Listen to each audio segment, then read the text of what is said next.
So, ఒక గమ్మత్తైన వింత చెప్తాను. మా ఇంట్లో గారెలు అంటే ఇక్కడి నుంచి అసలు ఎంత దూరమైనా పరిగెత్తేస్తారనమాట.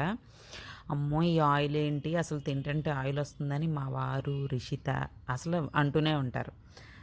అదే గనక మనం చక్కగా దాన్ని ఆవిడలాగా చేసి పెట్టేసామనుకో, నాకు కావాలి, నాకు కావాలని జెప్పి అందరూ కొట్టుకొని మరి తింటూ ఉంటారు. ఇదేంటో గాని నాకర్థం గాదు.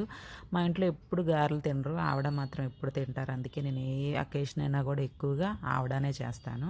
విజయవాడలో వన్ టౌన్‌లో డ్రై ఫ్రూట్స్ అమ్ముతారనమాట. చిన్న చిన్న సందులా ఉంటుంది. మా వారు పిల్లలు పుట్టకముందు అనుకుంటా 15, 16 ఇయర్స్ బ్యాక్ నన్ను తీసుకెళ్లారు.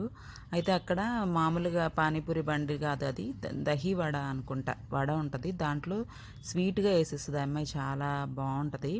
ఎప్పుడు బిజీగా ఉంటదనమాట అక్కడ. కానీ దానికోసం నేను మళ్ళీ మళ్ళీ ఎళ్లి తినేదాన్ని. ఇప్పుడు ఉందో లేదో మరి తెలీదు. చాలా బావుంటుంది. మనకు నచ్చిందంటే ఆ టేస్ట్ గానీ, అది గానీ ఎప్పుడు మనకలా గుర్తుండిపోతుంది గదా!